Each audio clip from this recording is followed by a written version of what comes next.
Okay, so let's talk about my thoughts about Elden Ring Nightreign DLC Forsaken Hollows. So as you guys might remember, I was actually playing with Cowboy and Ark on release day.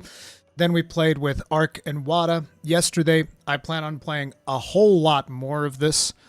It's really fun. This DLC, I believe the price of this is like $15 or something like that. It was included with the version that I got of the game from Bandai Namco. When we started out, Fight and Cowboy and Ark both went to Undertaker, which is the new Strength Faith build with Hammer. It's really powerful. I would say borderline. Actually, it might be the most OP character in the game. I'm not 100% sure because I still think it's too soon to make that assessment. People are figuring out new builds all the time and all that stuff, and your power also very much depends on the relics that you have available to you. But I would say that baseline, just like baseline, Undertaker has to be one of the most powerful characters from just like my own gut feeling. Because the way that this character works, right? You have your Strength Faith build. You have an ability that lets you move faster and dodge with more iframes, which is really good because, as we all know, dodging attacks is the best way of surviving because blocking attacks is risky as hell, especially if you're playing Guardian because, you know, the fact that you are able to block big hits also means that you suck at dodging them. So being able to dodge with increased iframes and all that good stuff is really good. But then to top it off, this character also has an ultimate where she just kind of like zooms in, smacks a boss, staggers him, and deals a ton of damage. But then whenever somebody else ults, you get to do that again for free. So whenever somebody ults, you just get like a purple icon on top of your ultimate telling you, hey, you got a free ultimate, and you can just do that. And if you have an ultimate banked and somebody ults, you can do your ult and then immediately do your ult again. It is crazy. Those of you guys that were here for those streams, you will have seen us like chain ultimates back to back with friggin' with the ultimate of Undertaker, both with Ark, Cowboy, and Wada. It was absolute insanity. So that character is a ton of fun. I've played it myself. I only played a little bit at the end of the last stream because I've been mostly focusing on Scholar, which is a thinking man's character. See, you know, you have the Undertaker, which is me go bonk hardcore. You know, I have no brain, therefore I must bonk.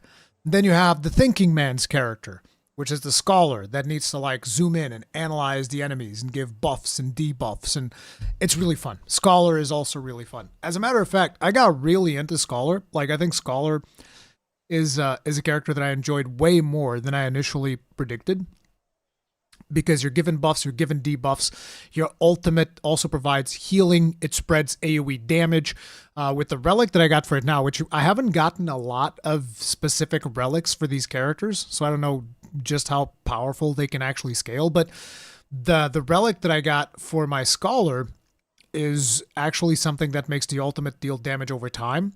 That's also really good. So the two new Nightfarers that we got, in my opinion, they're just a ton of fun.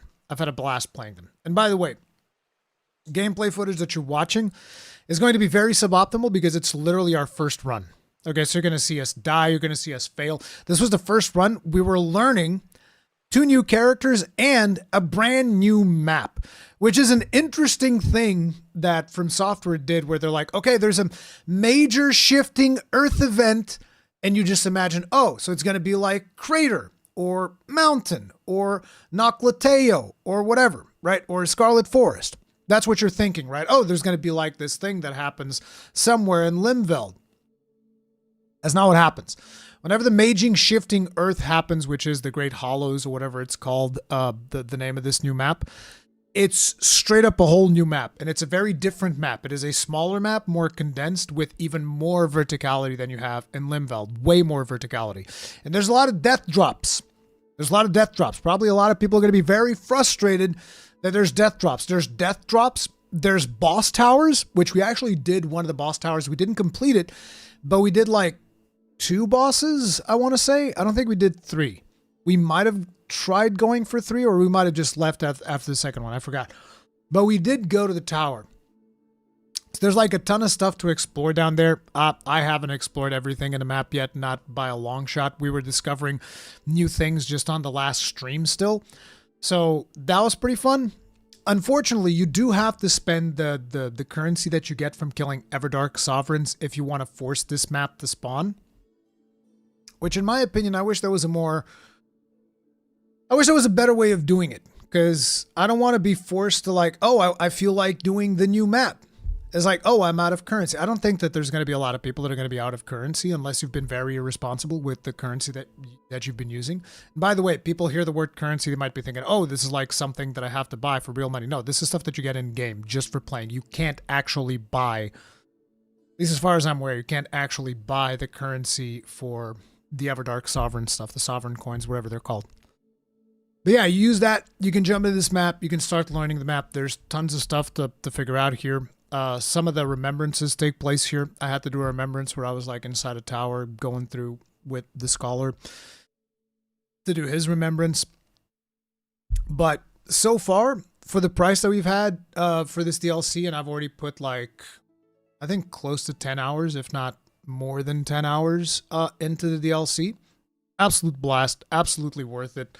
I'm going to be playing it way more. But again, it's going to be worth it if you enjoy playing Nightreign. Because this is basically, it's more Nightreign. It's challenging. It's hard.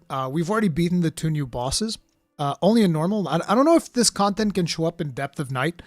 Because we haven't really done Depth of Night since coming back to do the DLC content. So I don't know if this can show up in Depth of Night. Maybe it can. We'll see. But you know, just playing through the new bosses were really challenging. There's the Balancers, which is the Valkyrie bosses that you've seen, and there's the Dreglord. Balancers I actually think is harder than Dreglord, but you need to have a lot of damage for Dreglord. Whereas Balancers is more about managing ads and dealing with the boss and all of that stuff. Dreglord is he's just a beast. He's just gonna hit you hard, hit you fast, big AoEs, lots of rot damage, tons of stuff like that. We actually killed the Dreglord on our first try. And then the second time I went in there with Ark and Wada, we actually failed. But I think that we were just really juiced up when we went in there with Cowboy, because we had done Noclateo, we had lots of Legos, and we just beast moded that bastard. But yeah, it's challenging. Both bosses are challenging, but that's the way that I personally like it. I enjoy those. So yeah, I like it. I like the new bosses. We also fought Artorias. Artorias got a nice little glow up, really, really cool. He impaled me right between my 2 ass cheeks.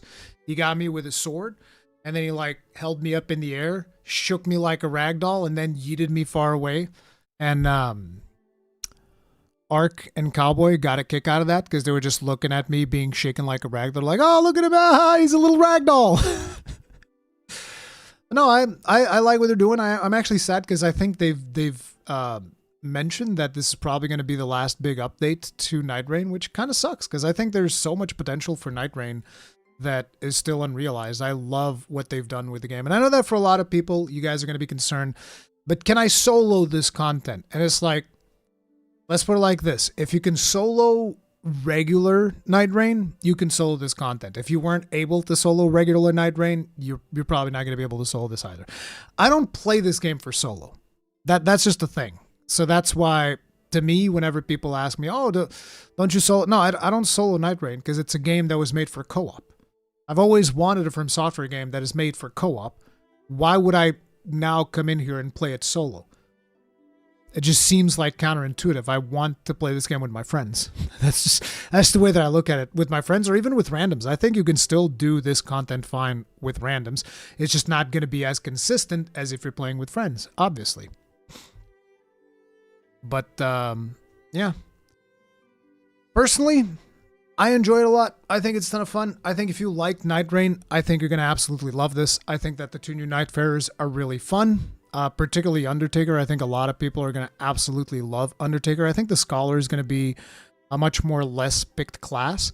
But to me, that's actually kind of like incentivized me to get better with him even more.